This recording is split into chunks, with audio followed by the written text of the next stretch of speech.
Hello. Welcome to the Plantation Historical Museum. I'm the curator, John Feeney, and we're here today to bring the museum to you, since over the past few months you weren't able to attend our museum. Using artifacts and items from the Plantation Historical Museum's archives, we've created an exhibit called A Journey Through Our Archives. What we'll do is, in each segment, we'll talk about one of our displays and show some of the items and artifacts. We hope you enjoy. We're going to start this segment talking about technology, and in particular, the telephone. The telephone was invented in 1876 by Alexander Graham Bell. He sent the first voice sentence over the phone to his assistant, who was in another room. "Mr. Watson, come here. I want to see you," was the famous phrase, which is coined as the first telephone message. The telephone expanded after 1876. It became very popular as the means of communication, but it took a while to get it into the homes of America. Before the telephone, the only way to electronically communicate was through the telegraph, and not every home had a telegraph. By 1920, 30% of the homes in America had a telephone. By 1950, 60% of the homes. And by 1970, 90% of the homes in America had a telephone installed. We'll start with the early phones from the early 1900s. First phone was circa 1910. This phone is a Kellogg wall mount telephone. It's made by the Kellogg Switchboard and Supply Company of Chicago.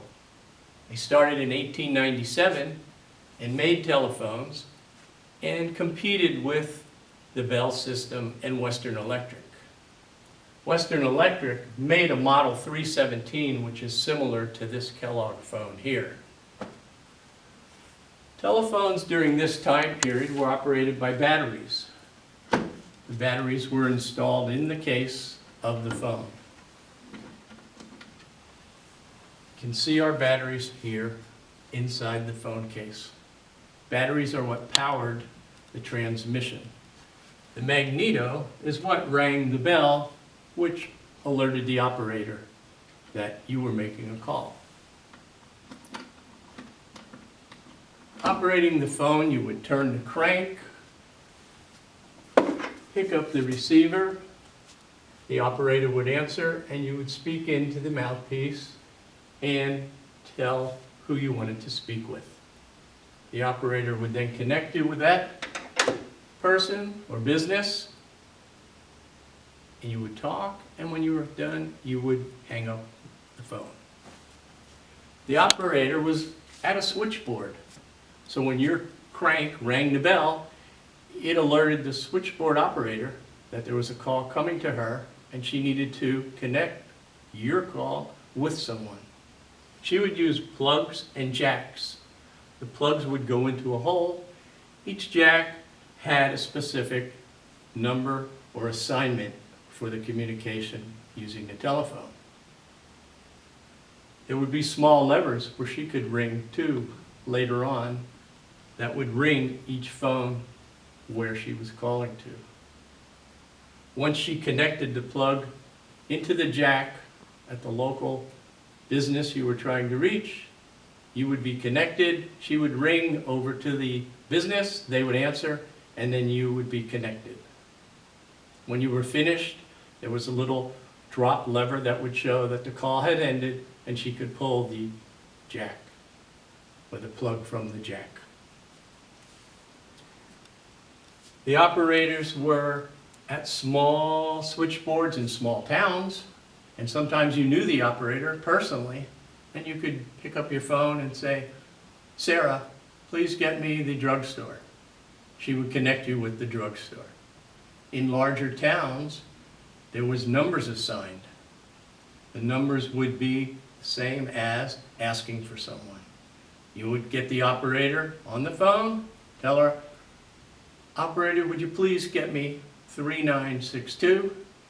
She would connect the correct jack and plug, and you would be connected.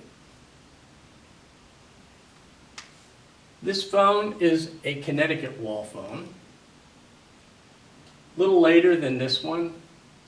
The Kellogg phone is about 1910. This one's around 1920 to 1930. Operated basically the same way. The difference in this, it has a handset. Operated the same way with storage batteries or dry cells inside. Crank the phone. Operator, could you please get me 1680? And you would be connected when your phone conversation was finished. Hang up the receiver, and the operator knows that your call is done. Some places in small communities or farming communities, they had smaller phone-to-phone connections, and they would have different rings for the different houses, the different residents. As phones became more popular and greater usage, phone books became a thing that towns depended on because it would list the residents of the town and their phone numbers. This particular phone directory is one page out of the Fort Lauderdale phone directory, 1943. This phone book was not as thick as today's phone books. As we remember our larger phone books compared to the smaller ones. Same purpose. This one is unique because it's from 1943, and there's a small caption at the bottom of the page. This was during World War II. It says, attention, do not make telephone calls during an air raid. Air raid drills were popular during the World War II era, and they had to use the phone for defense purposes. So on the caption, attention, right there, tells you do not use the phone when there's an air raid or an air raid drill. Telephones became very popular as the century went on, the 20th century that is. And as we think of the phone today, we have one button. We can call someone just by pressing one button. The phones back then, cranks, batteries, switchboard operators, party lines, different things evolved with the phone. In the next segment, what we'll talk about is the later phones, mid-20th century phones. So we hope you enjoyed this segment, and we hope you'll join us again. And from the museum staff, the City of Plantation, and the Plantation Historical Society, we thank you for watching.